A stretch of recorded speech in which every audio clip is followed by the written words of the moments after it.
난 알아. 겨울이 아무리 추워도 너는 봄에 다시 생생하게 살아날 거라는 걸. 우리 모두처럼. 12월 24일 오후 5시의 명동거리. 하늘에서는 축복 같은 한방눈이 쏟아지고 있습니다. 하지만 장금이 여사에게는 저 눈이 쓰레기 같습니다. 하얗게 내리지만 땅에 닿자마자 시커먼 구정물이 되어 신발을 적십니다. 거리는 그야말로 아수라장입니다. 귀를 찢을 듯 울려 퍼지는 스피커 소리, 경쾌한 캐럴이 아니라 마치 쇠를 긁는 소리처럼 고막을 후벼 팝니다. 수천 명의 사람들이 어깨를 부딪히며 지나갑니다. 깔깔거리는 연인들의 웃음소리, 빨리 가라고 빵빵거리는 택시들의 신경질적인 경적, 그 모든 소리가 뒤섞여 거대한 믹서기 안처럼 윙윙거립니다. 여기 그 소음의 한가운데에 59세 장금이 여사가 박제된 듯 서 있습니다. 그녀의 양손을 볼까요? 오른손에는 묵직한 검은색 보냉 가방이 들려 있습니다. 남편이 일주일 전부터 노래를 불렀던 최고급 2플러스 한우 세트입니다. 여보, 이번 크리스마스엔 입에서 살살 녹는 꽃등심 좀 구워봐. 그 한마디가 명령처럼 입력되어 그녀의 손을 올가매고 있습니다. 왼손은 더 가관입니다. 손주 녀석이 유튜브에서 봤다며 사달라고 바닥을 구르던 커다란 변신 로봇박스, 그리고 며느리가 콕 집어 브랜드까지 지정한 유기농 딸기 케이크 상자. 금이 갈까, 크림이 망가질까. 손가락에 잔뜩 힘을 준 채 벌써 1시간째 이 인파를 뚫고 왔습니다. 어깨에 맨 낡은 가죽 가방은 자꾸만 흘러내려 팔뚝을 파고듭니다. 장금이 여사의 손가락 끝은 이미 보라색으로 질렸습니다. 감각이 없습니다. 내 손인지 고기 가방에 달린 고리인지 구분이 안 됩니다. 그저 끊어질 듯한 통증이 손목을 타고 올라와 어깨를, 뒷목을, 그리고 정수리를 찌릅니다. 그때였습니다. 외투 주머니 속에서 핸드폰이 발작을 시작합니다. 진동이 아닙니다. 살을 파고드는 드릴입니다. 꺼내지 않아도 압니다. 누구인지. 조금 전부터 쉬지 않고 울려대던 문자들. 엄마, 언제 와? 애들 배고프대. 7시까지 상 차릴 수 있어? 아들의 문자입니다. 오늘 김서방도 온다는데 술상은 제대로 봐놨어? 왜 대답이 없어? 남편의 문자입니다. 할머니, 로봇 샀어? 파란색 말고 빨간색이야. 손주의 문자입니다. 그들은 장금이를 사람으로 보지 않습니다. 밥을 생산하는 기계, 청소를 담당하는 기계, 선물을 배달하는 기계. 나의 감정 따위는 궁금해하지 않습니다. 오직 내가 가진 기능만이 필요할 뿐입니다. 숨이 턱 하고 명치 끝에 걸립니다. 차라리 이대로 숨이 멈췄으면 좋겠다. 이 시끄러운 거리 한복판에서 그냥 픽 하고 쓰러지면 이 지옥이 끝날까? 그런 무서운 생각을 하며 비틀거리던 그녀를 간신히 붙잡고 있던 건 단 하나의 희망이었습니다. 오늘 저녁 친구 미자에게서 입금될 갯돈 3천만 원. 그 돈만 들어오면 남편 눈치 안 보고 덜컹거리는 임플란트도 하고, 무릎 아픈데 건조기도 하나 들여놓고 나도 비싼 영양제 하나 사 먹으리라. 그 3천만 원이라는 숫자가 진통제처럼 그녀를 버티게 했습니다. 그런데 주머니 속 핸드폰이 다시 한번 길게 웁니다. 이번엔 느낌이 다릅니다. 불길하고 묵직한 진동.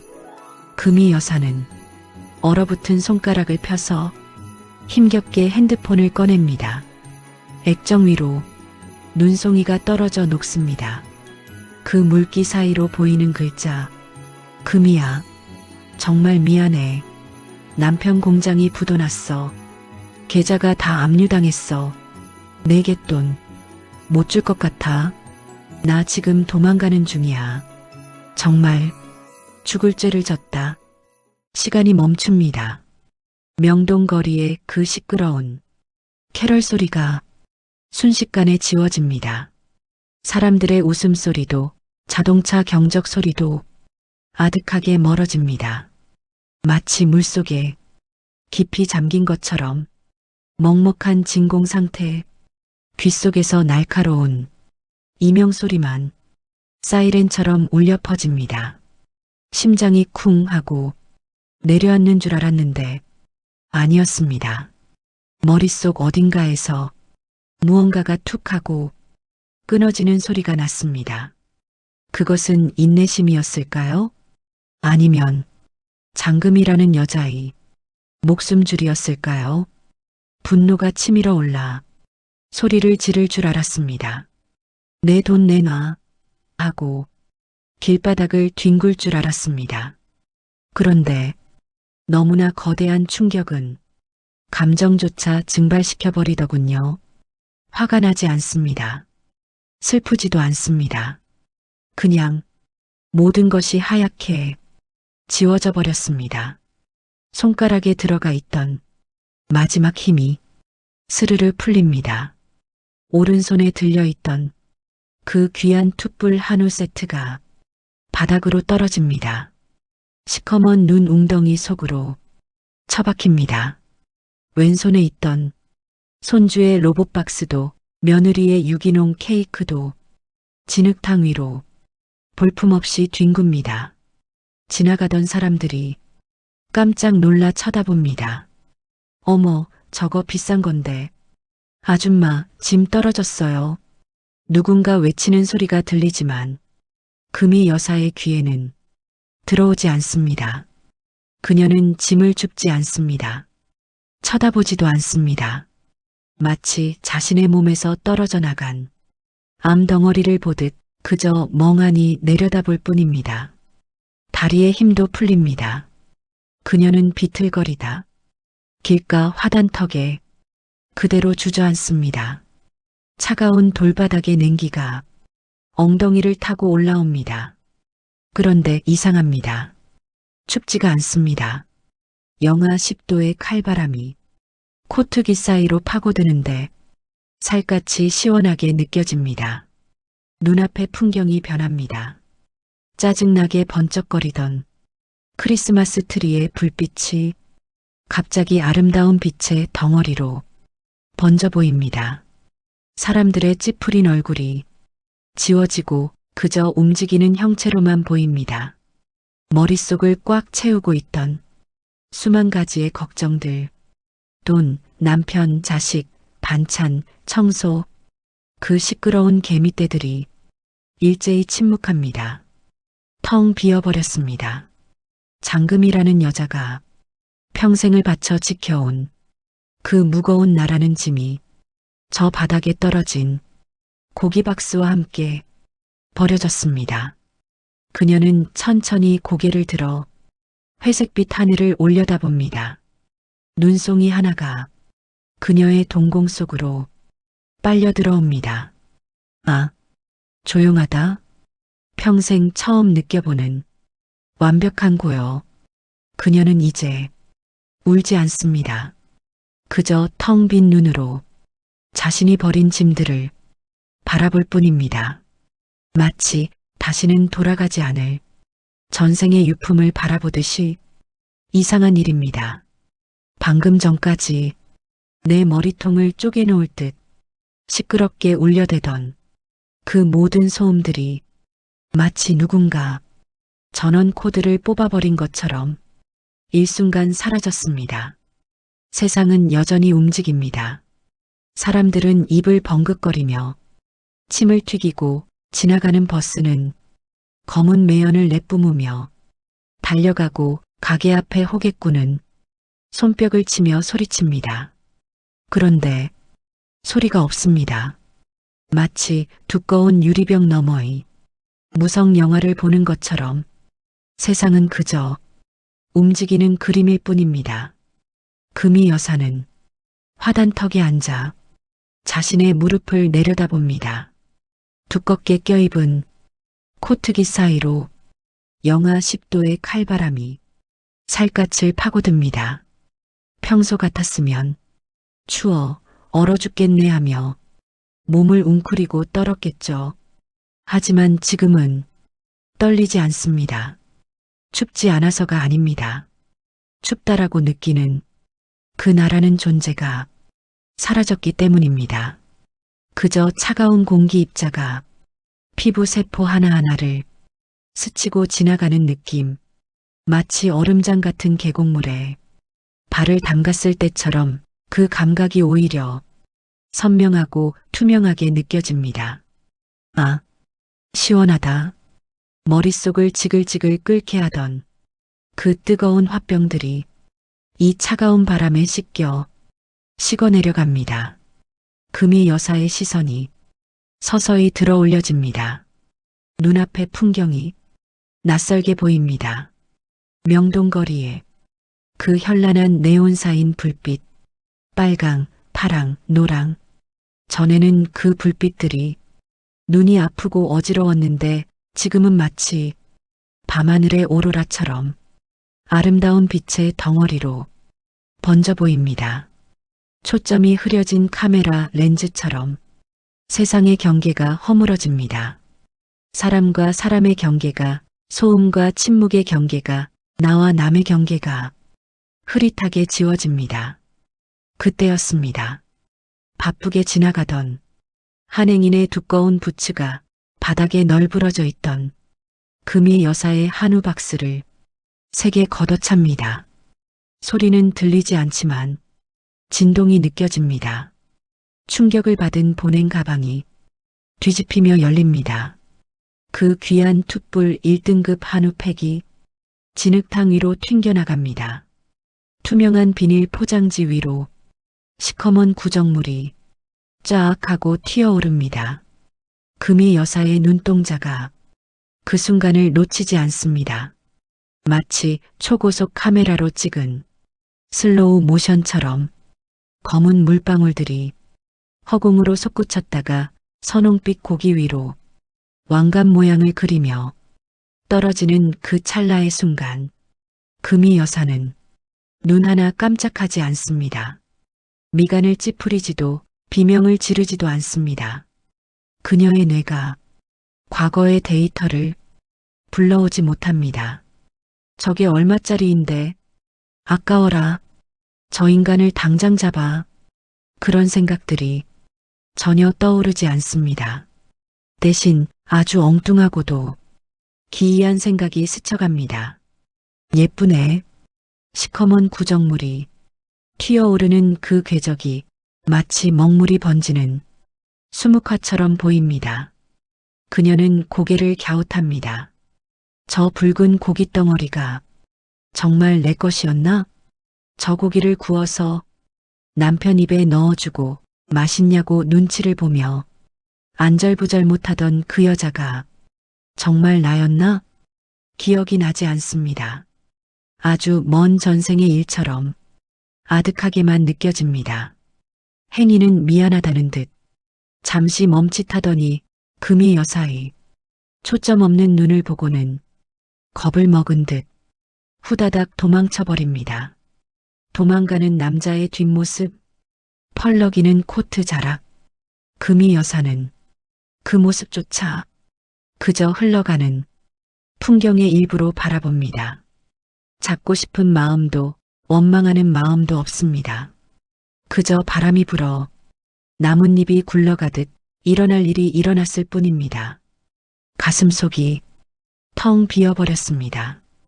평생 그녀를 짓누르던 무거운 돌덩이들이 모두 빠져나간 자리, 그 휑한 가슴 구멍 사이로 명동의 겨울바람이 거침없이 통과합니다. 숭숭 뚫린 가슴, 그런데 아프지 않습니다. 오히려 막혔던 숨통이 트이는 듯 청량감이 밀려옵니다. 그녀는 깊게 숨을 들이마십니다. 폐부 깊숙한 곳까지 차가운 공기가 가득 찹니다. 나는 누구인가? 나는 저 버려진 고기인가? 나는 저 밟힌 케이크인가? 아니, 나는 그것들을 바라보는 투명한 눈동자다. 나는 여기에 있지만 여기에 없다. 금이 여사는 화단에 핀 말라비틀어진 강아지 풀을 손으로 가만히 만져봅니다. 바스락거리는 감촉, 살아있는 것의 온기가 아닌 죽어있는 것의 평온함. 그녀는 지금 가장 완벽한 죽음을 경험하고 있는 중입니다. 장금이라는 이름의 감옥에서 탈출한 영혼이 부서진 육체를 내려다보며 휴식을 취하고 있는 기묘한 시간. 시간이 멈춘 것 같기도 하고 영원히 흐르는 것 같기도 한 진공의 시간 속에서 그녀는 난생 처음으로 아무런 근심 없는 표정을 짓고 있습니다. 지나가는 사람들이 수군거립니다. 저 아줌마 좀 봐. 미쳤나 봐. 술 취했나? 걱정과 경멸이 섞인 시선들이 그녀의 얼굴에 꽂히지만 그 시선들조차 그녀를 통과해버립니다. 투명 인간. 그래요. 그녀는 지금 투명 인간이 되었습니다. 아무도 그녀를 해칠 수 없고 그녀 또한 누구에게도 상처받지 않는 존재. 그녀는 천천히 눈을 감았다가 뜹니다. 세상은 여전히 시끄럽고 더럽고 복잡하지만 그녀의 눈에 비친 세상은 고요하고 투명합니다. 이제 전화가 올 때가 되었습니다. 현실의 끈이 마지막으로 그녀를 잡아채러 올 시간입니다. 어느덧 밤 9시 명동의 밤거리는 더욱 화려해졌습니다. 화단턱에 앉은 금이 여사의 어깨 위로 하얀 눈이 3cm나 쌓였습니다. 머리카락에도 속눈썹에도 그녀는 마치 거리의 조형물처럼 미동도 하지 않습니다. 지나가던 사람들의 입김이 허공으로 흩어집니다. 그녀의 몸은 얼음장처럼 차갑지만 입에서는 하얀 입김이 규칙적으로 뿜어져 나옵니다. 살아있다는 유일한 증거. 그때 외투 주머니 안에서 빛이 새어나옵니다. 진동 소리가 얼어붙은 옷감 사이로 둔탁하게 울립니다. 금이 여사는 아주 천천히 고개를 숙여 주머니를 봅니다. 반짝이는 액정 화면. 거기에 뜬 두 글자 남편. 그녀는 손을 뻗습니다. 손가락이 굳어 잘 펴지지 않습니다. 갈고리 같은 손으로 핸드폰을 집어듭니다. 차가운 유리 액정이 볼에 닿습니다. 받자마자 수화기 너머의 소리가 고막을 때립니다. 야, 장금이. 남편의 고함입니다.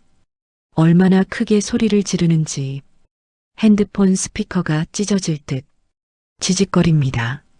너 지금 제정신이야? 몇 시인데 안 들어와. 전화는 왜 안 받아? 미쳤어? 돌았어? 익숙한 목소리. 30년을 들어온 그 톤. 평소 같았으면 심장이 덜컥 내려앉고 변명거리를 찾느라 머리가 하얗게 됐을 소리. 그런데 지금 금이 여사는 눈을 깜빡이지도 않습니다.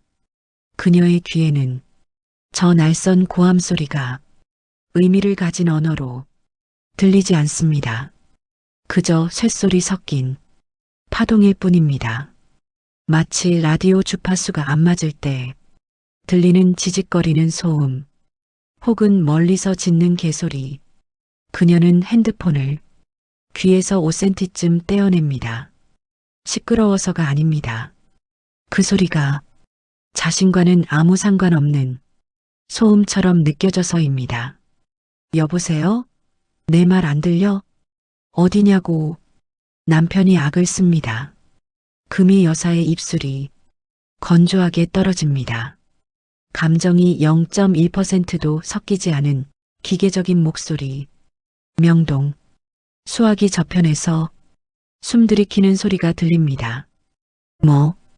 뭐? 명동? 거기서 뭐 하는데? 그냥 있어. 그냥 있다니? 짐은? 고기랑 케이크는?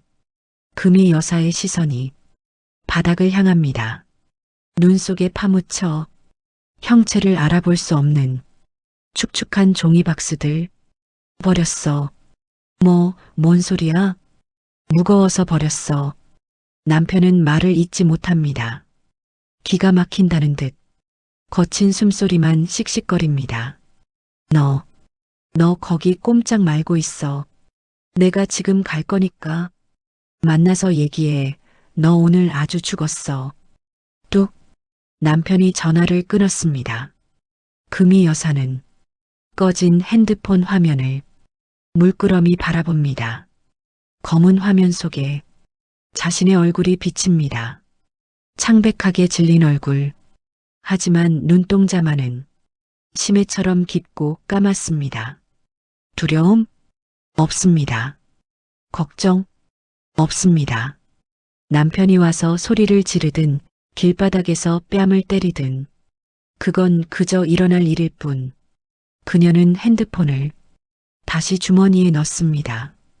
그리고 다시 고개를 들어 명동의 밤하늘을 봅니다. 눈송이 하나가 동공을 향해 떨어집니다. 깜빡. 눈꺼풀이 닫혔다 열리며 눈송이를 삼킵니다. 눈알이 시립니다. 그 시린 감각만이 지금 이곳에 존재하는 유일한 진실입니다. 저 멀리서 누군가 뛰어오는 소리가 들립니다. 익숙한 발자국 소리. 하지만 금이 여사는 고개를 돌리지 않습니다. 그저 내리는 눈을 맞으며 동상처럼 앉아 있을 뿐입니다. 저 멀리서 거친 발소리가 들립니다. 눈 덮인 보도블록을 쿵, 쿵, 쿵 찍으며 달려오는 소리.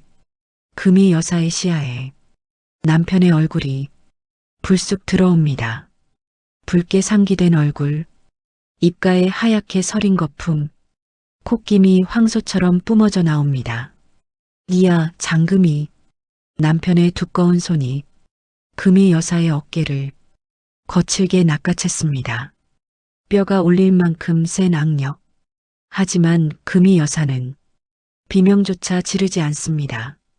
그녀의 몸이 관절 없는 인형처럼 힘없이 덜컹거립니다. 남편은 순간 멈칫합니다.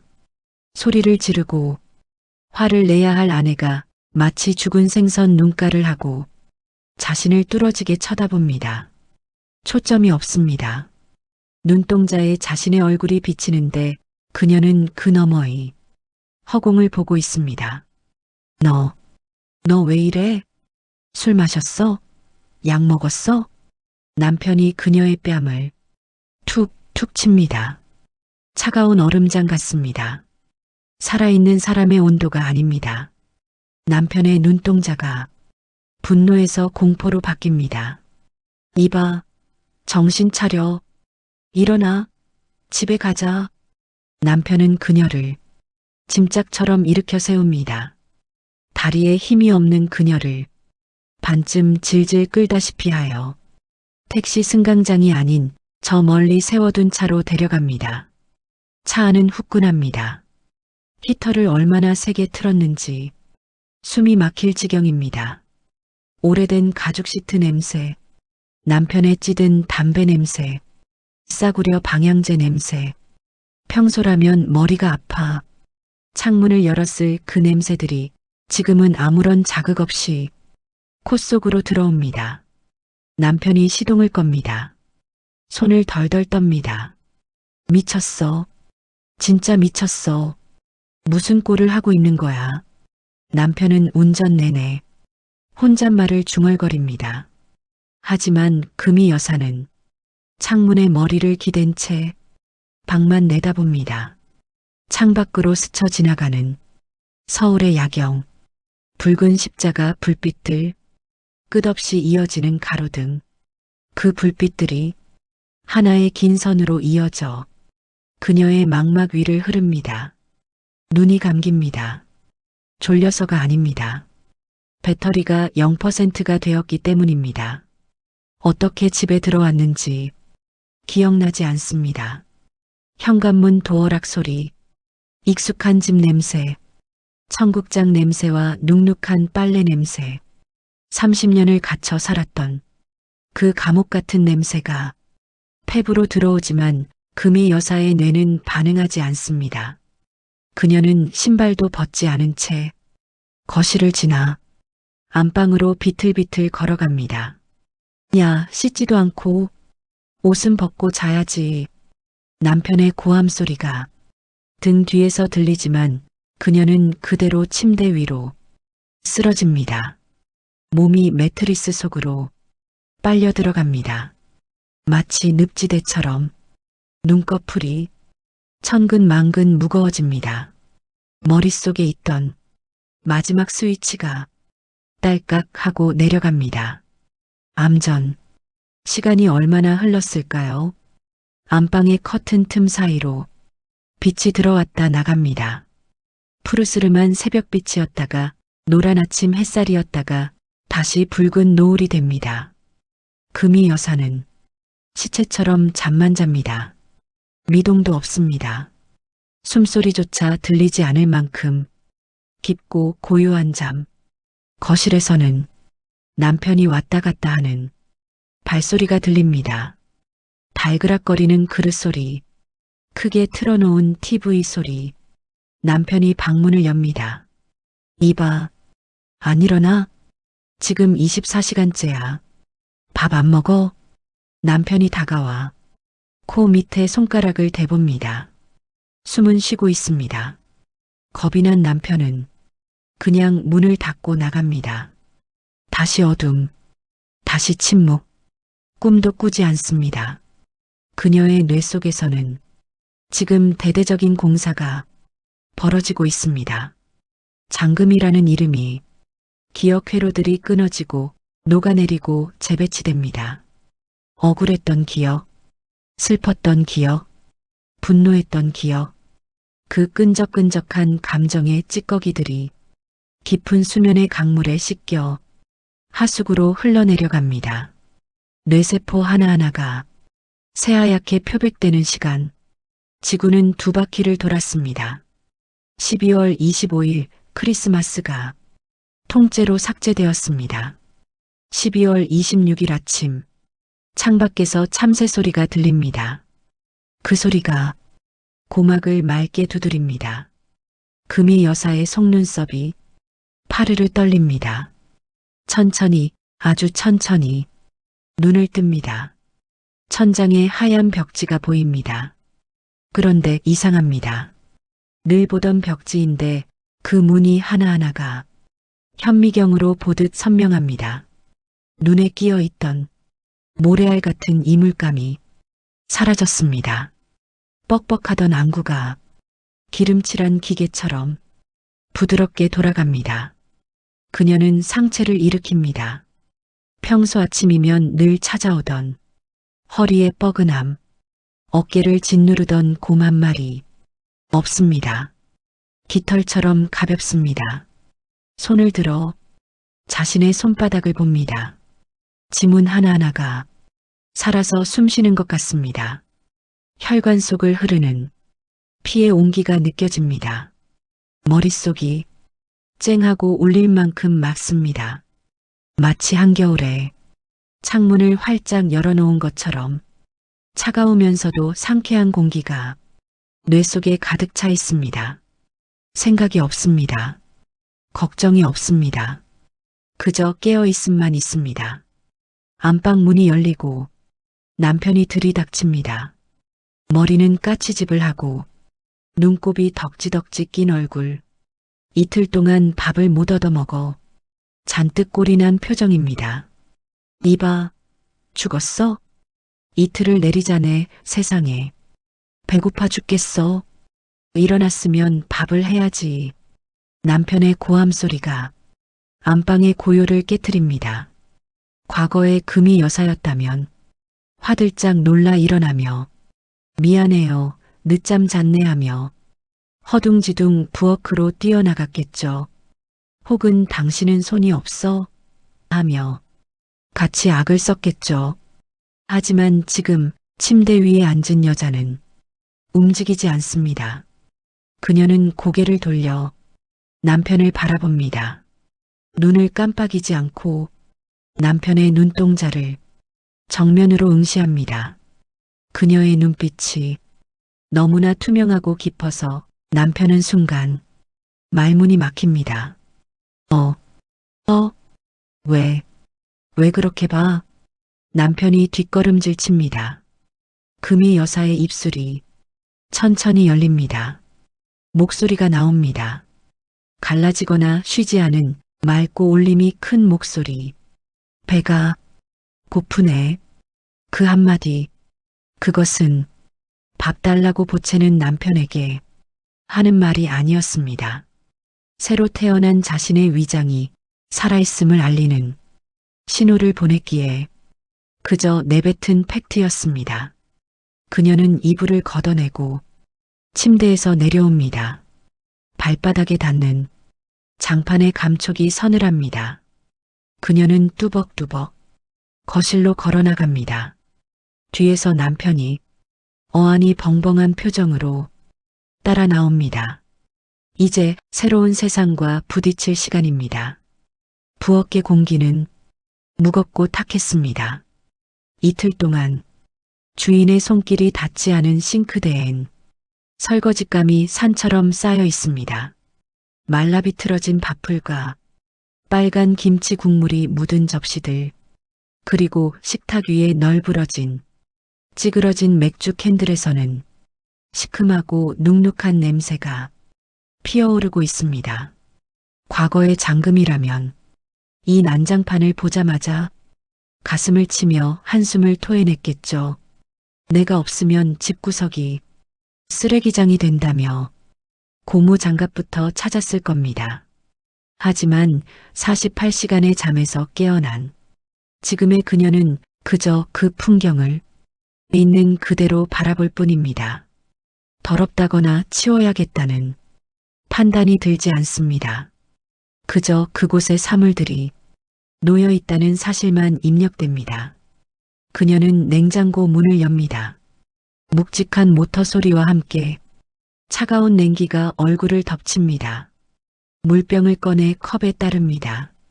투명한 물줄기가 컵을 채우는 청아한 소리가 부엌의 정막을 가릅니다. 바로 그 순간이었습니다. 등 뒤에서 고막을 찢을 듯한 굉음이 부엌을 뒤흔듭니다. 남편이 주먹으로 식탁을 내리친 것입니다. 그 진동이 바닥을 타고 금이 여사의 발바닥까지 전해집니다. 잔뜩 독이 오른 남편이 그녀의 등 뒤에 바짝 붙어 섰습니다. 내 말을 무시하냐며 이틀을 자다 나왔으면 미안한 척이라도 해야 하는 것 아니냐며 그는 악을 씁니다. 남편의 입에서 튀어나온 침이 금이 여사의 목덜미에 닿습니다. 축축하고 불쾌한 감촉입니다. 하지만 금이 여사는 놀라 뒤돌아보지 않습니다. 그녀는 손에 든 물컵을 입으로 가져갑니다. 차가운 물이 메마른 식도를 타고 내려가 위장까지 닿는 그 서늘한 경로를 천천히 느낍니다. 그녀의 몸속에 있는 뜨거운 화기들이 그 물 한 잔에 씻겨 내려가는 것 같습니다. 그녀는 빈 컵을 내려놓고 천천히 몸을 돌려 남편을 마주 봅니다. 남편은 순간 흠칫하며 어깨를 움츠립니다. 늘 주눅 들어있던 아내가 죄인처럼 고개를 숙이던 여자가 허리를 꼿꼿이 펴고 자신을 정면으로 올려다보고 있으니까요.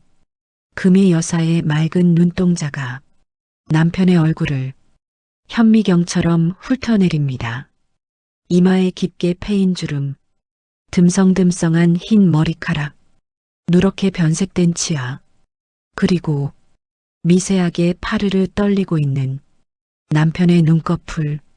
금이 여사의 눈에는 화가 나서 길길이 날뛰는 폭군의 모습이 보이지 않습니다. 대신 겁에 질린 늙은 수컷 한 마리가 보일 뿐입니다. 자신이 소리를 지르지 않으면 아무도 대접해주지 않을까봐, 자신의 초라함이 들킬까봐 온몸에 털을 곤두세우고 허세를 부리는 나약한 짐승. 남편의 저 고함 소리는 공격이 아니었습니다. 그것은 비명이었습니다. 나를 봐달라고, 나를 버리지 말라고, 나 아직 죽지 않았다고 외치는 처절한 구조 신호였습니다. 금이 여사는 그 비명의 실체를 투명하게 꿰뚫어 봅니다. 그녀의 입술이 아주 천천히 열립니다. 여보 하고 부르는 그녀의 목소리는 낮지만 단단합니다. 공기의 파동을 타고 남편의 가슴을 묵직하게 두드립니다. 지금 겁이 나는구나. 그녀의 입에서 나온 말은 질문이 아니라 확신에 찬 진단이었습니다. 남편의 눈이 휘둥그레집니다. 예상치 못한 단어에 말문이 막혀버린 것입니다. 내가 도망갈까봐, 당신 밥 안 주고 버릴까봐, 그래서 겁나서 소리 지르는 거잖아. 금이 여사의 서늘한 팩트 폭격에 남편은 입을 뻐끔거립니다. 마치 물 밖으로 나온 붕어처럼 어떤 반박도 하지 못합니다. 뭐라고 소리치고 싶지만 목소리가 갈라져 쇳소리만 새어나옵니다. 전곡을 찔린 사람의 당혹감, 벌거벗겨진 듯한 수치심으로 남편의 얼굴은 터질 듯 붉게 달아오릅니다. 금이 여사는 한 발자국 앞으로 다가갑니다. 그 기세에 눌려 남편은 저도 모르게 뒷걸음질을 칩니다. 단 한 번의 큰 소리도 없이 부엌의 공기가 역전되었습니다. 금이 여사는 손을 들어 남편의 구겨진 셔츠 깃을 펴줍니다. 그녀의 손길은 따뜻하지도 차갑지도 않은 그저 건조한 감촉입니다. 소리 지르지 않아도 돼. 안 도망가. 그녀는 남편의 흔들리는 눈을 똑바로 바라보며 말합니다. 배고프다며? 밥 줄게. 앉아. 그것은 아내의 부탁이 아니라 판사의 선고처럼 들립니다. 거역할 수 없는 무게감이 실려 있습니다. 남편은 멍한 표정으로 아내를 바라봅니다. 자신이 30년 동안 알던 그 만만한 여자가 아닙니다. 알 수 없는 거대한 기운이 자신을 누르고 있습니다. 그는 더 이상 소리를 지를 힘을 잃었습니다. 홀린 듯이 의자를 끌어당겨 앉습니다. 식탁 다리의 바닥을 긁는 소리가 비명처럼 들립니다.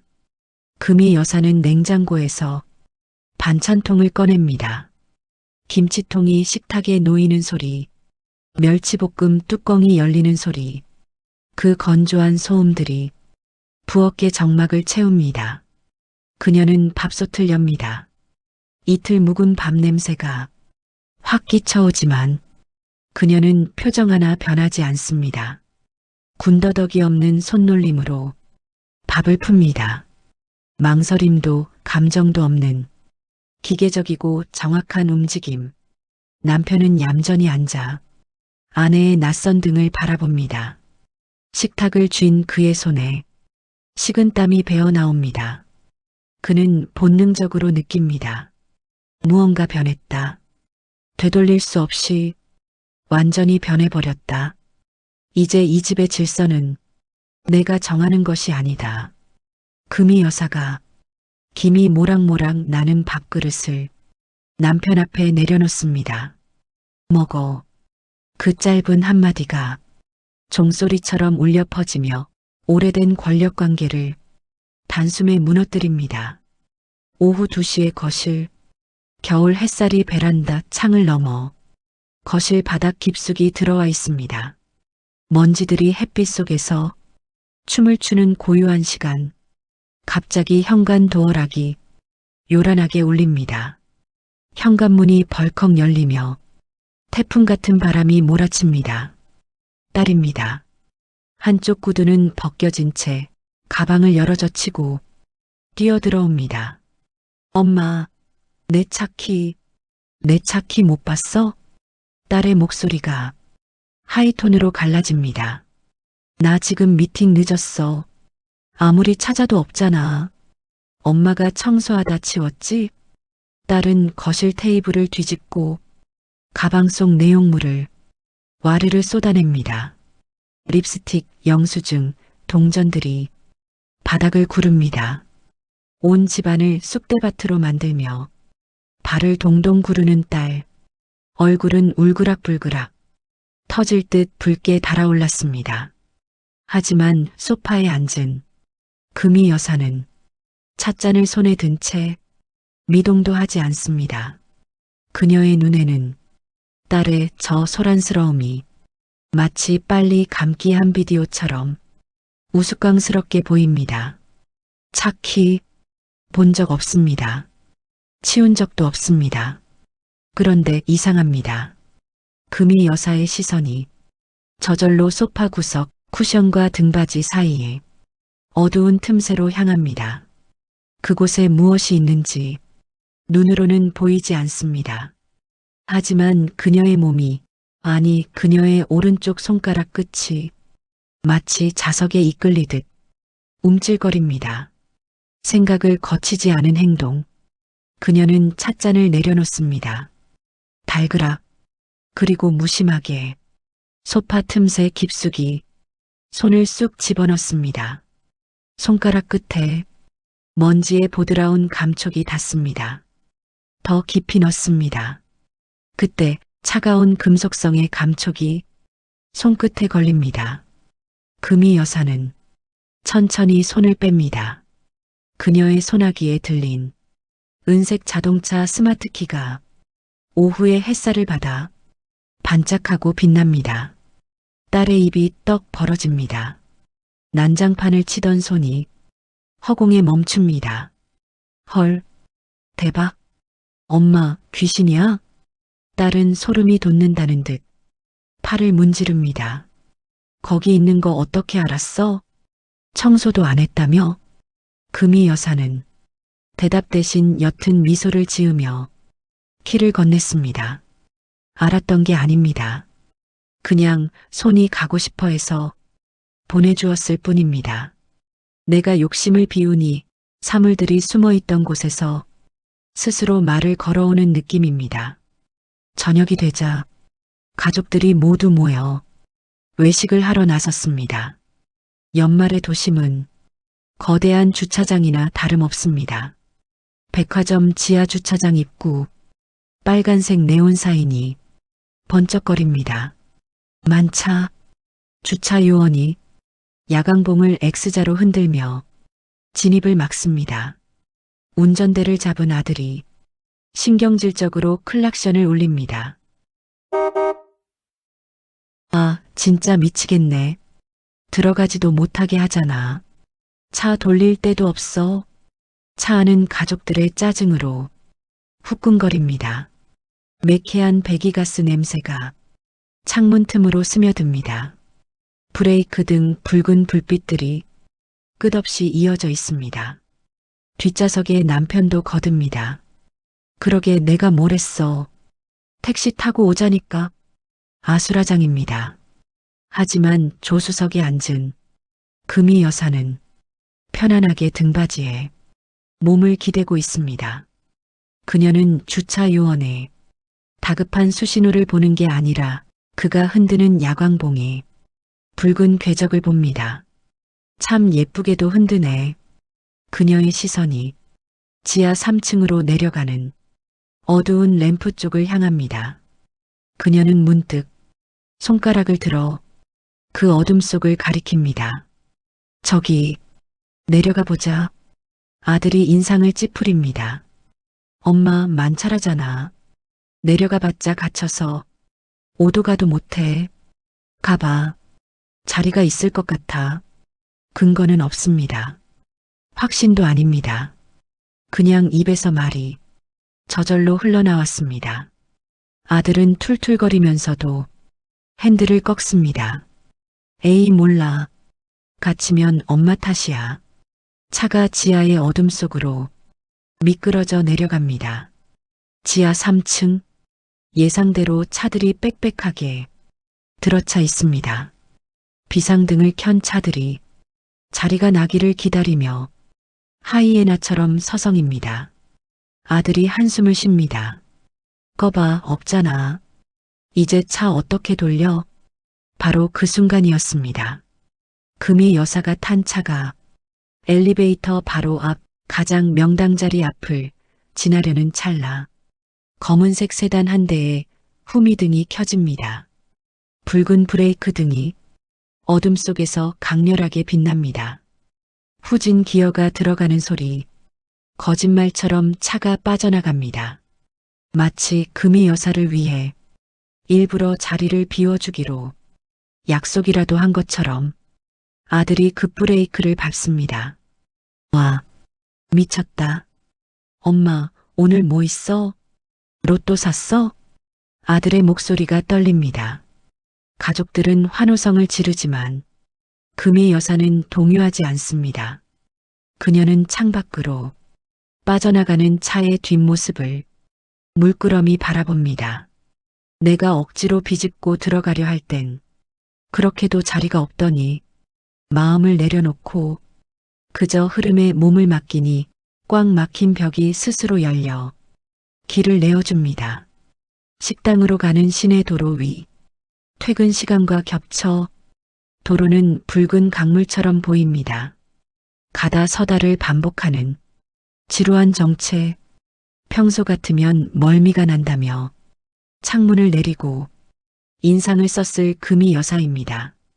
하지만 오늘 그녀는 라디오에서 흘러나오는 클래식 선율에 맞춰 손가락을 까딱거립니다. 저 멀리 사거리가 보입니다. 신호등은 빨간불입니다. 아들이 속도를 줄입니다. 아, 또 걸렸네. 신호 더럽게 안 바뀌네. 차가 멈추려는 순간 금이 여사의 눈동자가 신호등을 향합니다. 그녀는 마음속으로 신호등의 불빛을 가볍게 톡 건드려 봅니다. 바뀌어라. 아니, 바뀌어도 좋다. 그러자 마법처럼 신호가 바뀝니다. 빨간불이 꺼지고 푸른 화살표가 켜집니다. 좌회전 신호입니다. 아들이 엑셀을 밟습니다. 오, 나이스. 다음 사거리입니다. 또다시 빨간불. 하지만 차가 정지선에 닿기 직전 어김없이 초록불로 바뀝니다. 한 번은 우연이겠죠. 두 번도 행운일 수 있습니다. 하지만 세 번째, 네 번째 교차로까지 그녀가 탄 차가 다가서기만 하면 마치 홍해가 갈라지듯 신호등이 길을 열어줍니다. 논스톱 주행, 멈춤 없는 질주, 운전대를 잡은 아들의 등에 식은땀이 흐릅니다. 이거 좀 무서운데? 누가 CCTV로 보고 조종해 주는 거 아니야? 뒷좌석의 남편도 마른 침을 삼킵니다. 당신, 오늘 좀 이상하다. 기가 세다고 해야 하나? 가족들은 두려움 섞인 경외감으로 금이 여사의 뒷모습을 봅니다. 하지만 금이 여사는 그들의 시선을 느끼지 못합니다. 그녀는 차창 밖으로 스쳐가는 도시의 불빛들을 바라보며 생각에 잠깁니다. 아, 인생은 수영과 같은 거였구나. 허우적대며 살려달라고 발버둥 칠 때는 자꾸만 물속으로 가라앉더니 몸에 힘을 빼고 물살에 몸을 맡기니 저절로 물 위에 떠서 앞으로 나아가는구나. 30년을 허우적대며 살았던 지난날의 자신이 떠오릅니다. 그 안쓰러운 여자를 향해 금이 여사는 작게 속삭입니다. 이제 애쓰지 마. 그냥 떠 있으면 돼. 우주가 너를 데려다 줄 거야. 차가 부드럽게 코너를 돕니다. 목적지인 식당의 간판이 환하게 그녀를 맞이합니다. 우여곡절 끝에 도착한 패밀리 레스토랑. 크리스마스 시즌의 식당가는 그야말로 전쟁터입니다. 입구부터 사람들의 열기로 후끈거립니다. 스테이크 굽는 냄새와 치즈 녹는 냄새가 진동을 합니다. 대기자 명단이 적힌 키오스크 화면에는 붉은 글씨가 떠 있습니다. 대기 45팀, 예상 시간 90분. 아들이 머리를 감싸줍니다. 아, 진짜 미치겠네. 1시간 반을 어떻게 기다려? 며느리도 울상입니다. 딴 데 가도 똑같아요. 어머님, 그냥 집에 가서 라면이나 끓여 먹을까요? 남편은 벌써부터 얼굴이 불그락푸르락합니다. 내가 이럴 줄 알았어. 집구석에서 밥이나 먹지. 이게 무슨 고생이야. 가족들은 좁은 대기실에서 발을 동동 구릅니다. 짜증과 허기가 뒤섞여 서로를 탓하기 바쁩니다. 하지만 금희 여사는 대기실 가장 구석진 자리, 푹신한 소파에 몸을 깊숙이 파묻습니다. 그녀는 눈을 가늘게 뜨고 천장을 올려다봅니다. 거대한 크리스털 샹들리에가 영롱한 빛을 뿌리고 있습니다. 참 예쁘다. 그녀는 기다림이 지루하지 않습니다. 사람들의 웅성거림은 활기찬 타악기 연주처럼 들리고 코끝을 스치는 음식 냄새는 풍요로운 향기처럼 느껴집니다. 그녀는 지금 이 순간을 온전히 즐기고 있습니다. 마치 오페라 극장의 관객처럼 말이죠. 그 편안하고 느긋한 기운이 그녀 주변의 공기마저 차분하게 가라앉힙니다. 그때였습니다. 굳게 닫혀있던 식당의 육중한 나무 문이 벌컥 열립니다. 지배인으로 보이는 남자가 땀을 뻘뻘 흘리며 뛰어나옵니다. 손에는 대기 명단이 들려 있습니다. 예약 손님 김철수님, 김철수님 안 계십니까? 지배인의 목소리가 대기실을 울립니다. 아무도 대답이 없습니다. 노쇼입니다. 지배인은 초조한 듯 시계를 쳐다봅니다. 예약 시간이 지났습니다. 그 순간 먹이를 기다리던 하이에나처럼 수십 명의 대기자들이 일제히 소리칩니다. 저요, 저희가 먼저 왔어요. 우리 애가 배고파 죽어요. 아우성입니다. 서로 먼저 들어가겠다고 손을 흔들고 밀칩니다. 지배인은 난처한 표정으로 뒷걸음질을 칩니다. 순서대로 해드리겠습니다. 하지만 사람들은 지배인을 에워싸고 잡아먹을 듯 달려듭니다. 그 시끄러운 욕망의 소용돌이 속 지배인의 시선이 갈 곳을 잃고 헤매다가 정확히 한 지점에 꽂힙니다. 아수라장이 된 대기실 구석, 유일하게 손을 들지 않고, 유일하게 소리치지 않고, 유일하게 아무것도 원하지 않는 사람, 금희 여사입니다. 그녀는 고요한 호수 같은 눈으로 지배인을 바라보고 있습니다. 그 눈빛과 마주친 순간 지배인은 기묘한 느낌을 받습니다. 마치 시끄러운 클럽에서 나오다 갑자기 조용한 숲속에 들어선 것 같은 청량감. 지배인은 홀린 듯이 사람들을 해치고 금희 여사에게 다가옵니다. 사모님, 혹시 예약 안 하셨으면. 지배인의 목소리가 공손하게 낮아집니다. 지금 바로 입장 도와드릴까요?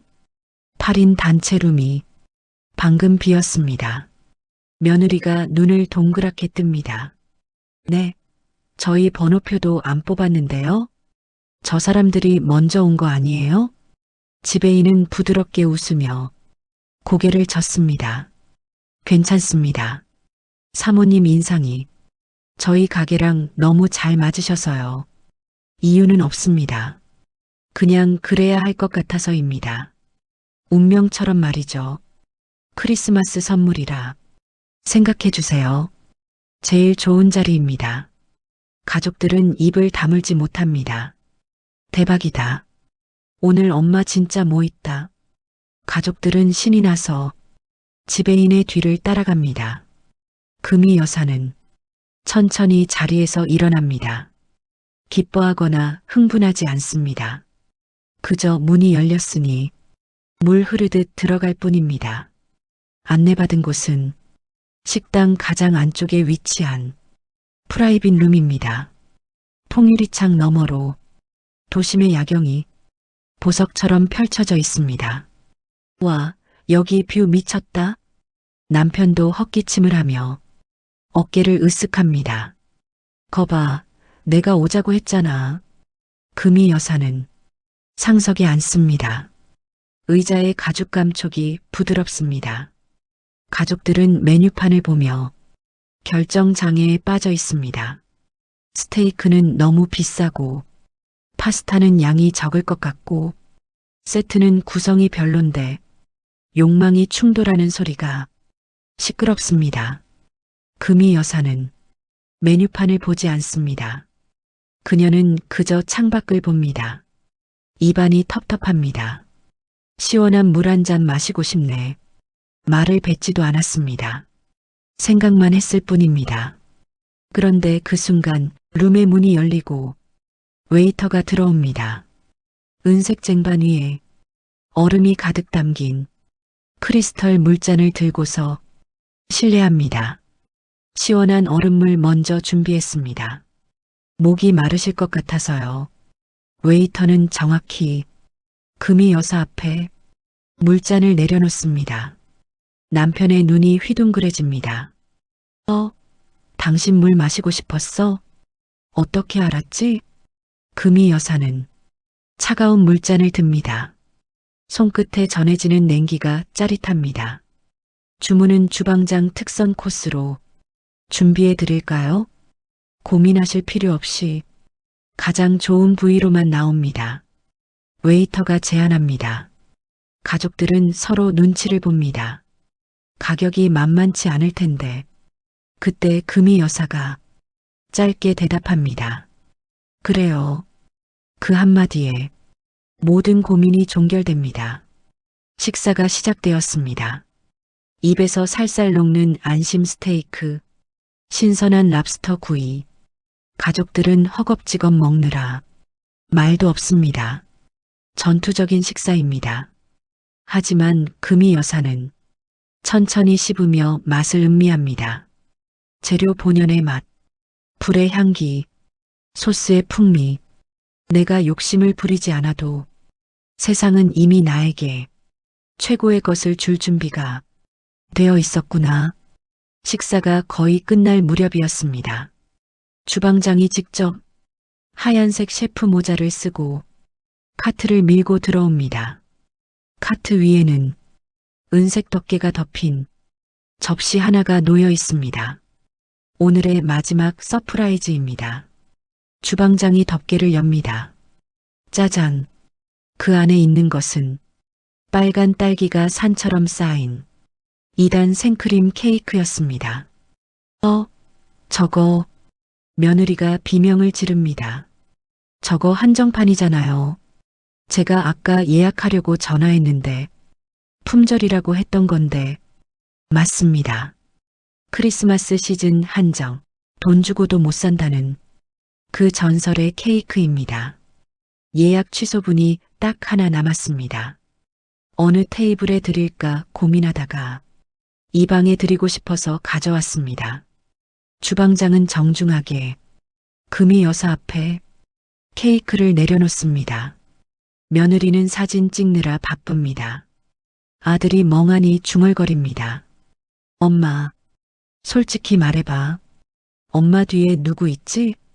오늘 하루 종일 엄마가 생각만 하면 다 현실이 되잖아.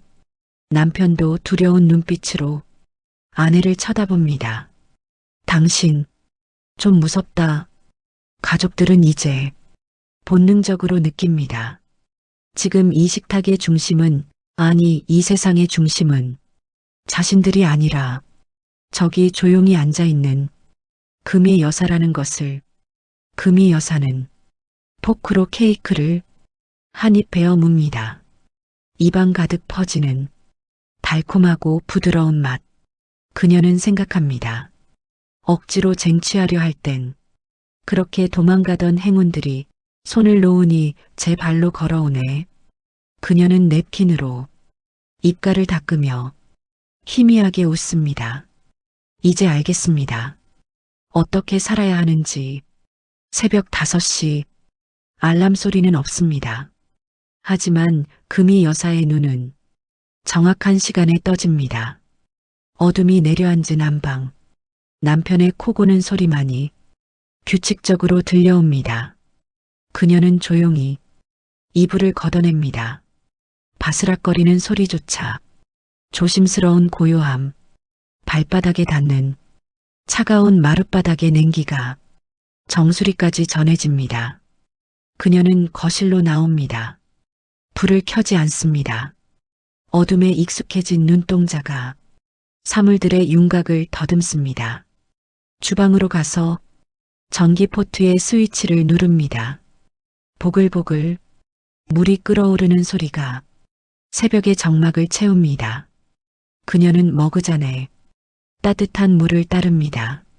하얀 김이 피어올라 그녀의 얼굴을 감쌉니다. 그녀는 식탁 의자에 앉아 거실 창밖을 바라봅니다.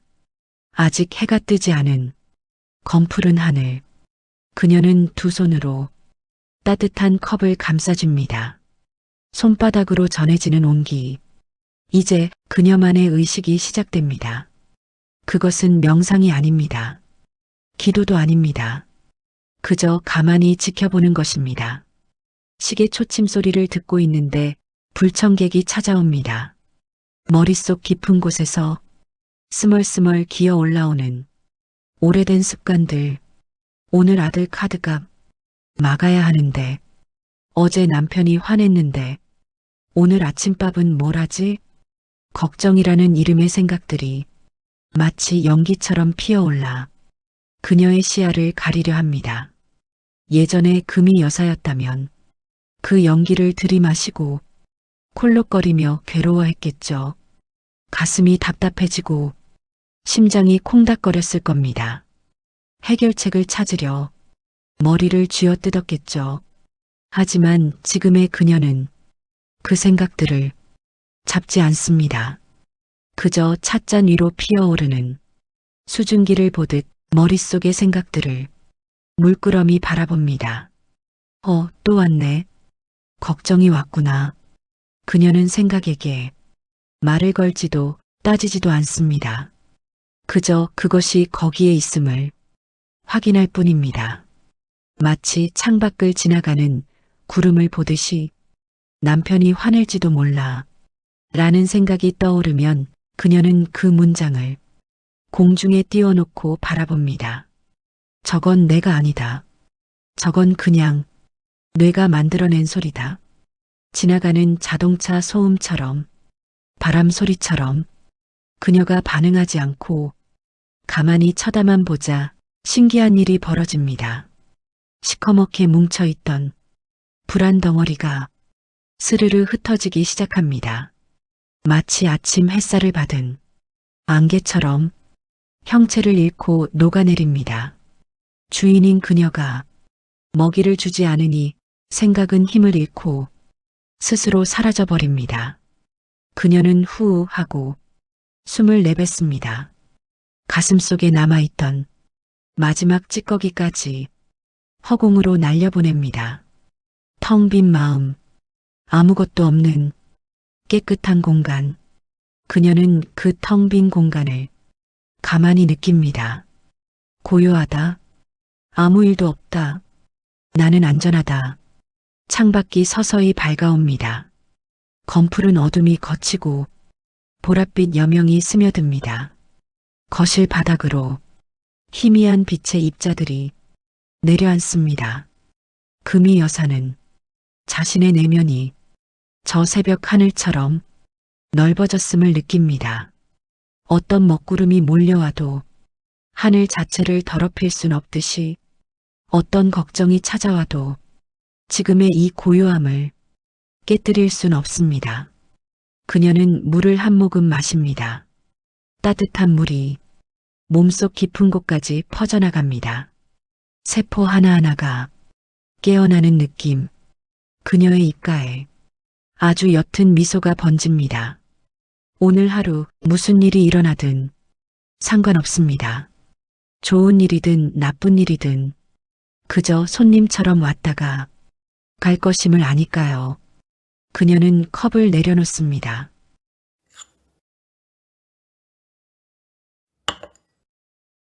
그 소리가 새로운 하루의 시작을 알리는 종소리처럼 청명하게 울립니다. 바다는 파도에 부서지지 않고 허공은 바람에 상처 입지 않으니까요. 3월의 햇살이 베란다 창을 넘어 거실 깊숙이 들어와 있습니다. 먼지 입자들이 햇살 속에서 부유하는 나른한 평일 오후 정적을 깨고 초인종이 울립니다. 택배 기사의 다급한 노크 소리가 아닙니다. 규칙적이고 단호한 벨소리. 금이 여사는 읽던 책을 덮고 현관으로 나갑니다. 인터폰 화면 속에 집배원 아저씨의 모자가 보입니다. 잔금의 시댁 맞습니까? 등기 왔습니다. 본인이 직접 받으셔야 합니다. 금이 여사는 문을 엽니다.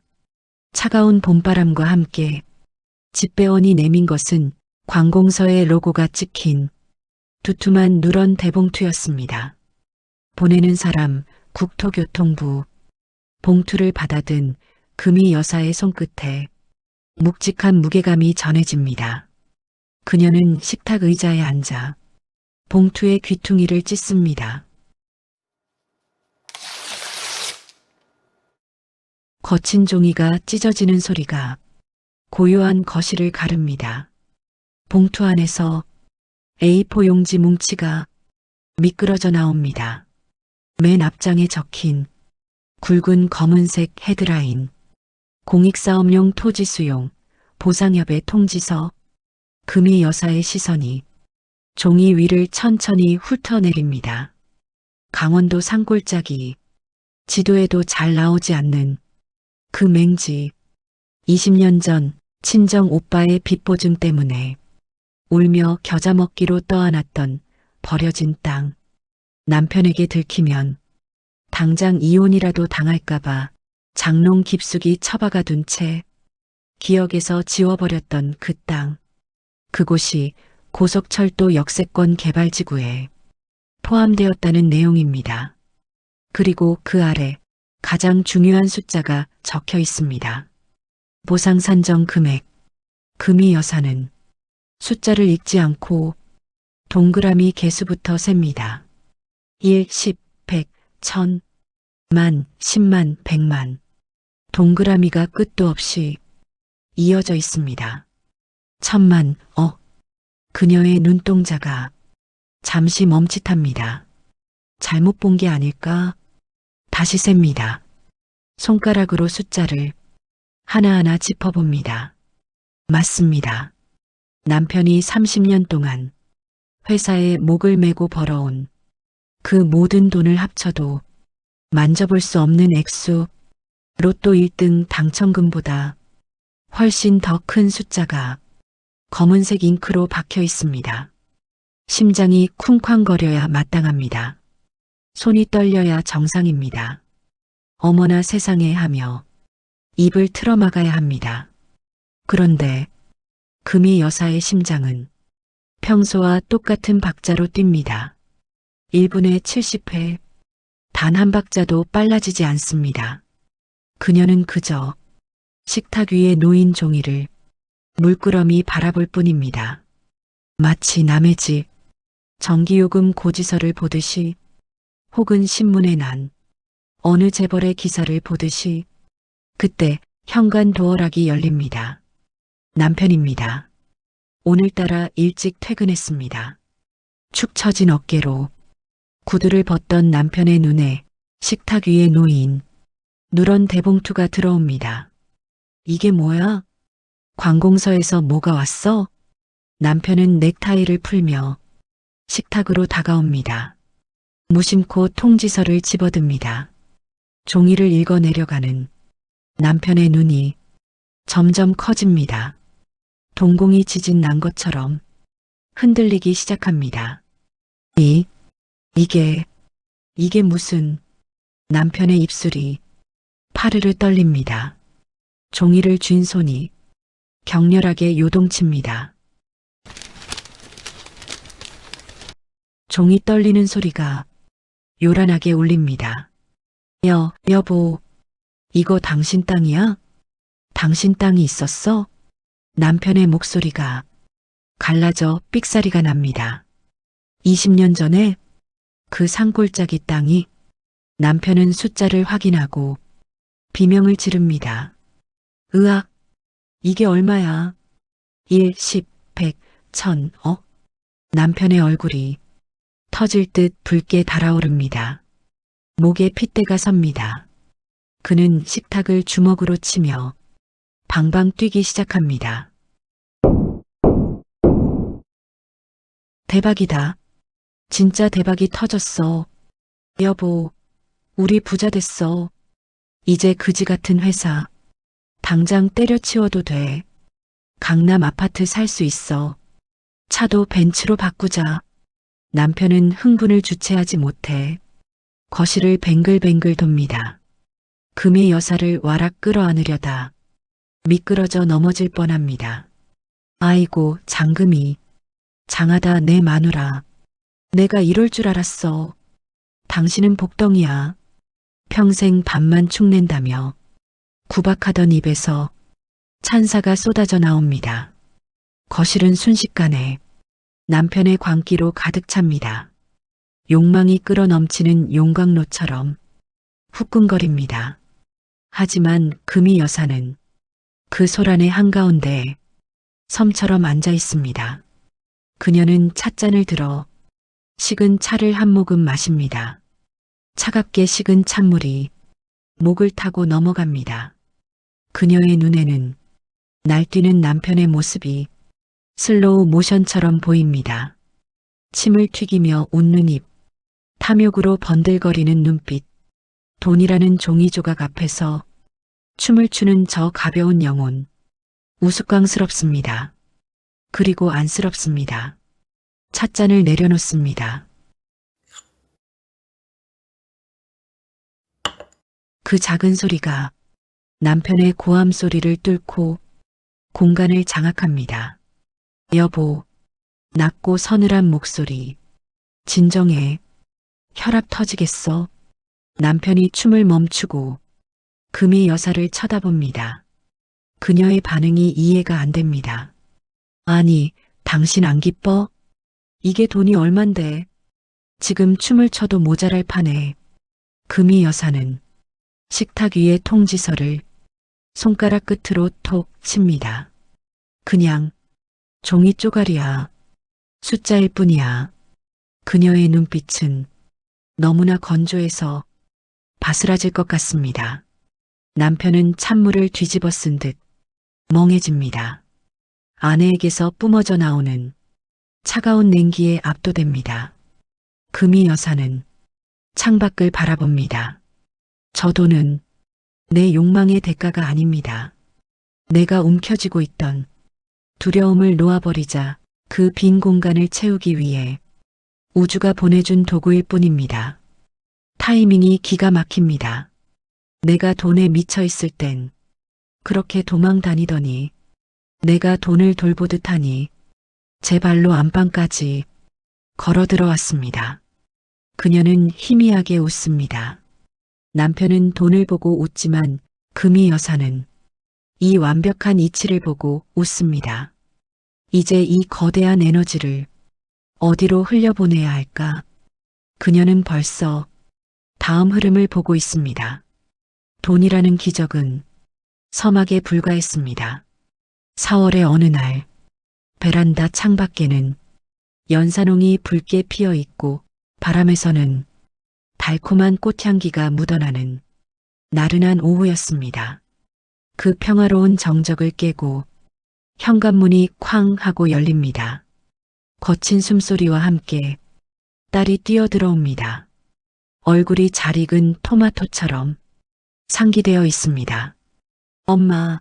엄마, 이것 좀 봐.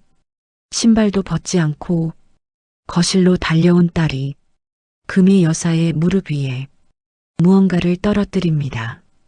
빳빳한 종이 질감에 문해지 한 권, 그리고 상장 케이스. 금이 여사는 천천히 상장 케이스를 엽니다. 금박으로 된 봉황 무늬가 오후의 햇살을 받아 번쩍입니다. 대상, 성명 잠금이, 작품명 사라진 후에 오는 것들. 글씨가 선명합니다.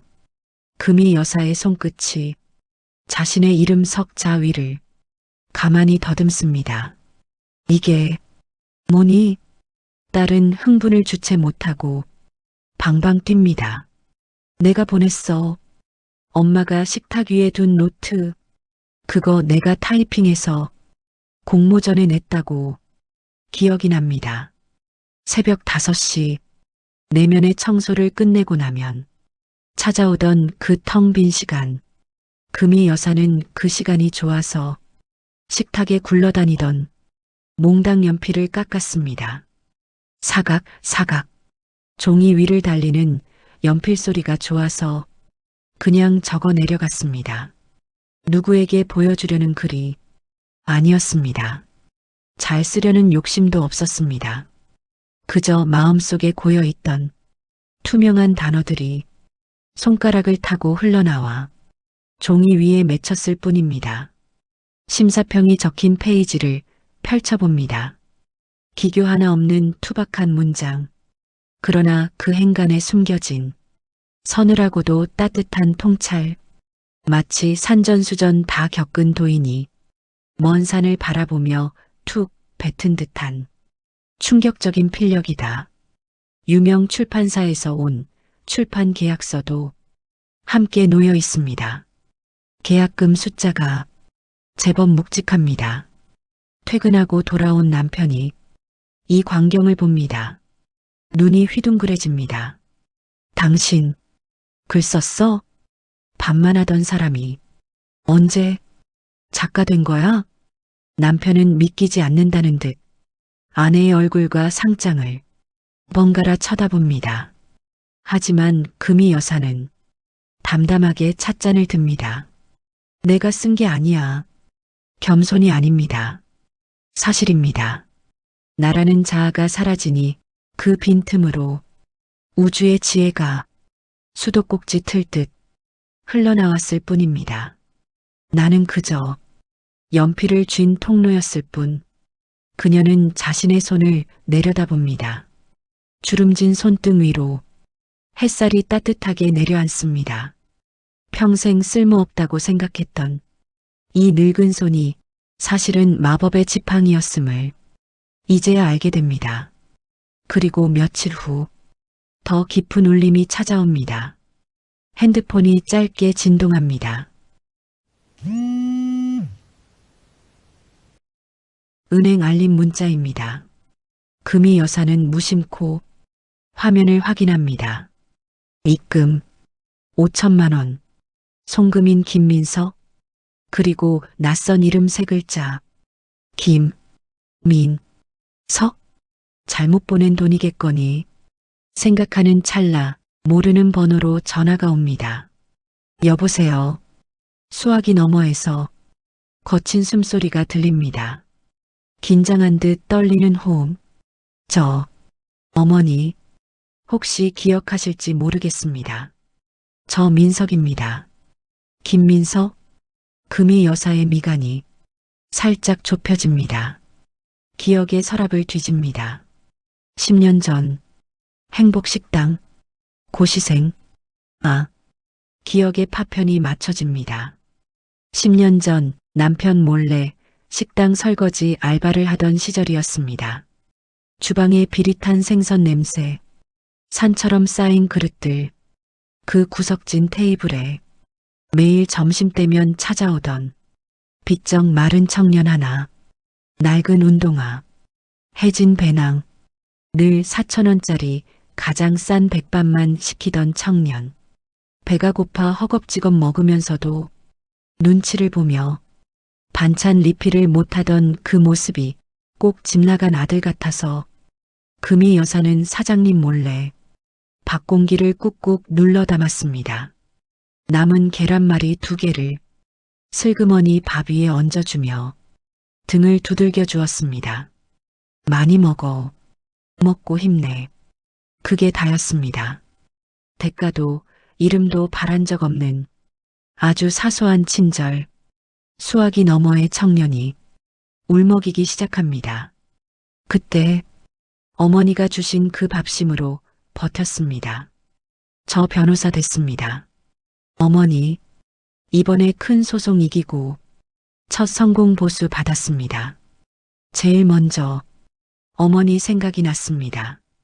수소문하느라 좀 늦었습니다. 죄송합니다. 그리고 감사합니다. 청년의 울음소리가 전파를 타고 전해집니다. 금이 여사는 말없이 창밖을 봅니다.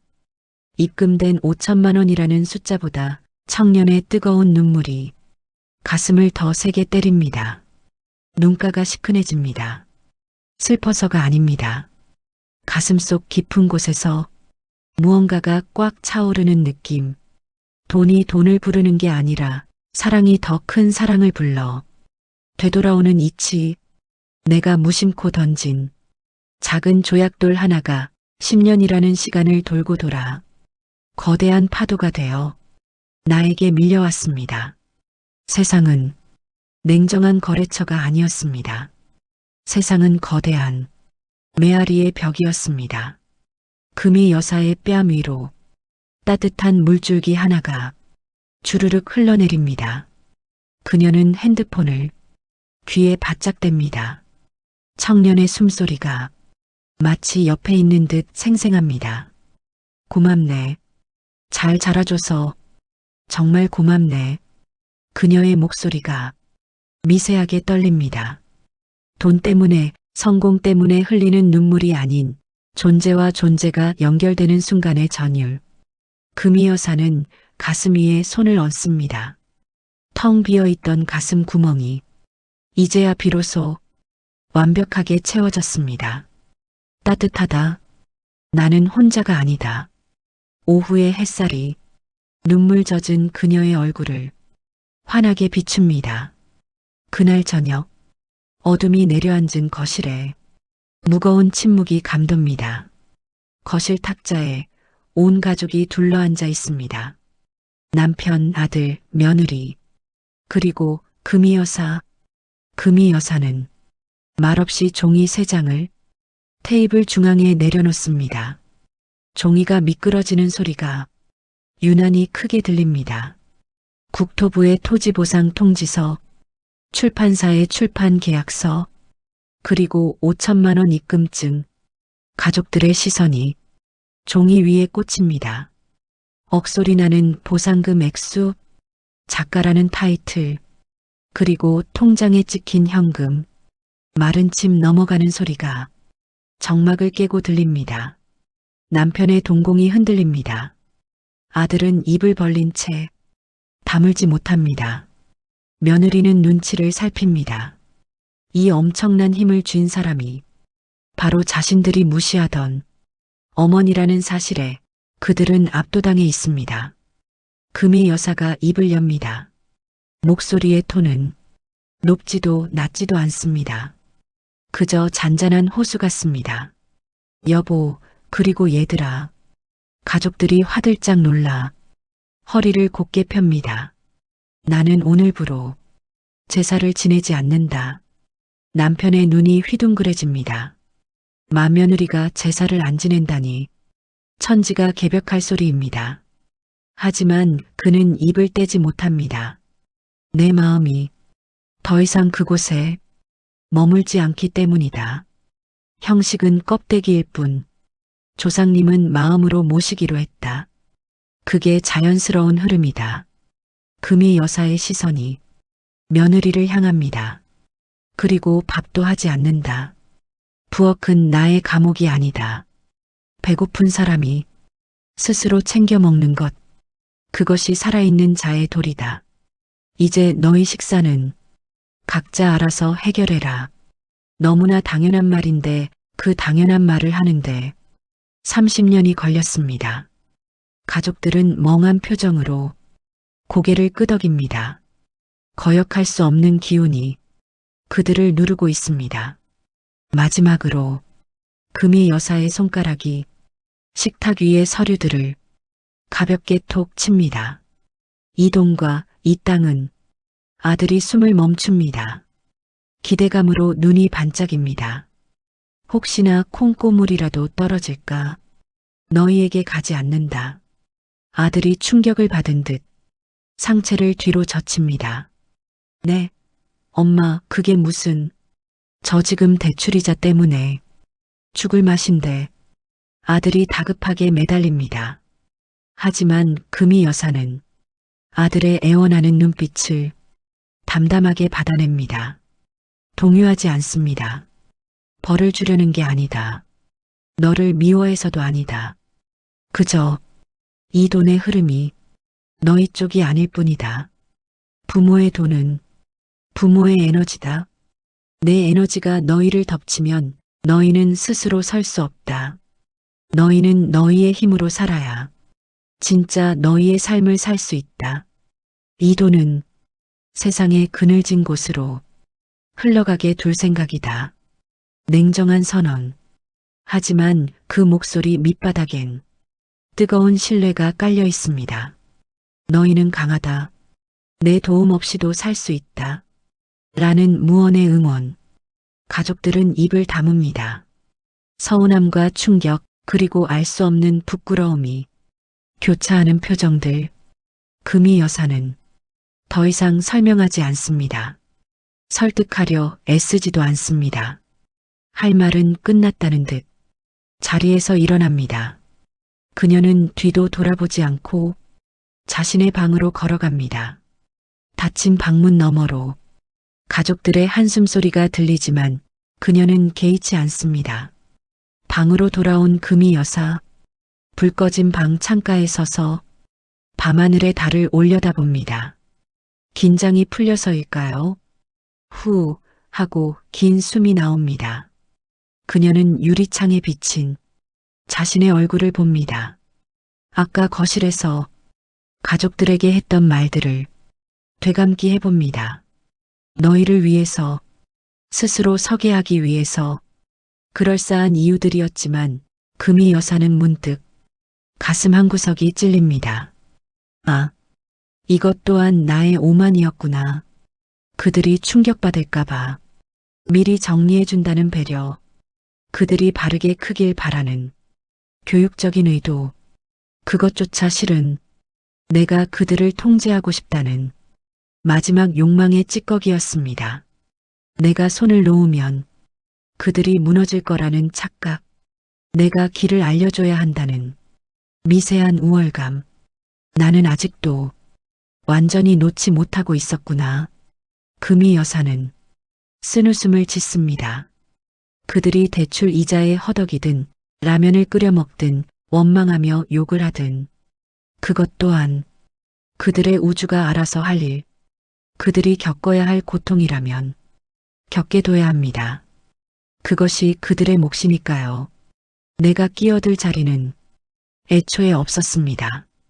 금이 여사는 창문에 손바닥을 댑니다. 차가운 유리의 감촉. 이제 진짜로 놓겠습니다. 어머니로서의 걱정, 아내로서의 책임감, 그 마지막 끈적한 한 조각마저 그녀는 마음속에 손을 펴서 그 끈을 툭 놓아버립니다. 바람에 날아가는 풍선처럼 가족들에 대한 마음이 허공으로 멀어집니다. 섭섭하지 않습니다. 오히려 깃털처럼 가볍습니다. 완전한 남남이 되었을 때 비로소 완전한 사랑을 할 수 있다는 역설. 그녀는 달을 향해 고개를 끄덕입니다. 이제 됐다. 정말 다 끝났다. 시간은 강물처럼 흘러 어느덧 1년이 지났습니다.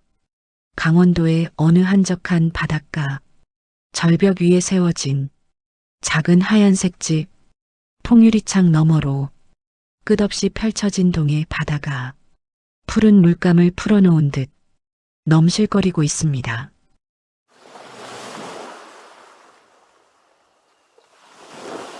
파도 소리가 규칙적인 리듬으로 창문을 두드립니다.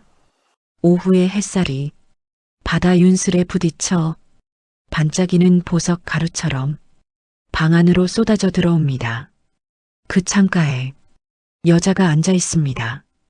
우리가 알던 그 뽀글거리는 파마머리에 무릎 나온 헐렁한 바지를 입은 장금이가 아닙니다.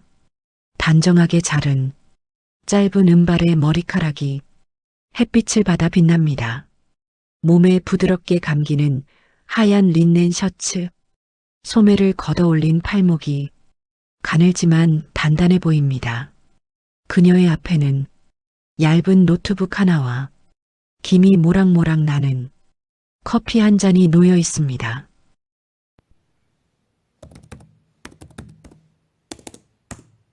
그녀는 타닥타닥 자판을 두드립니다. 두 번째 에세이를 집필하는 중입니다. 커서가 깜빡일 때마다 문장들이 강물처럼 흘러나옵니다. 억지로 짜내는 글이 아닙니다. 그저 손가락 끝에서 저절로 피어나는 이야기들. 잠시 손을 멈추고 커피 잔을 들어 올립니다. 진한 원두의 향기가 바다 냄새와 섞여 코끝을 맴돕니다. 한 모금 마십니다. 따뜻한 액체가 식도를 타고 내려가며 온몸을 데워줍니다. 그녀는 창밖을 봅니다. 저 멀리 수평선에서 파도 하나가 밀려옵니다.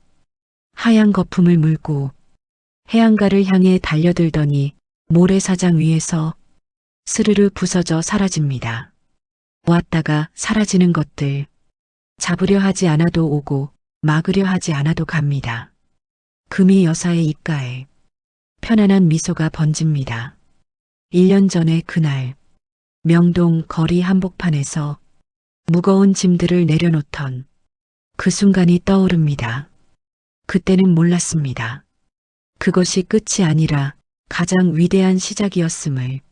내가 억지로 움켜쥐고 놓지 않으려 발버둥 칠 때는 그렇게도 도망가던 행복들이 손에 힘을 풀고 툭 떨어뜨리는 순간 빈 손바닥 위로 눈송이처럼 내려앉았습니다.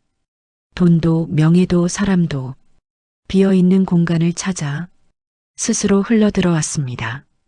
그녀는 노트북 화면을 보며 마지막 문장을 적습니다. 기적은 멀리 있지 않습니다. 당신이 목숨처럼 움켜쥔 그 낡은 나를 놓아버릴 때 그 빈틈 사이로 우주가 쏟아져 들어옵니다. 그녀는 엔터키를 칩니다. 탁! 마침표가 찍힙니다.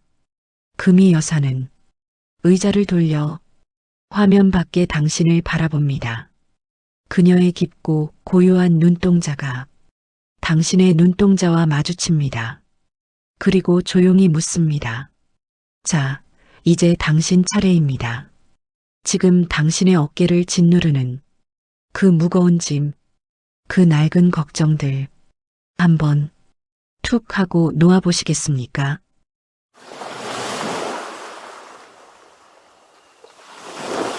파도 소리가 점점 크게 들려오며 화면이 하얗게 밝아집니다. 세상의 모든 소음이 사라지고 오직 파도 소리만이 당신의 귓가에 남습니다. 여러분, 한 해 동안 힘들었던 모든 일들 장금이 여사처럼 다 내맡겨 놓아버리시고 황금빛 기적을 맞이할 준비를 하시기 바랍니다. 좋아요, 구독!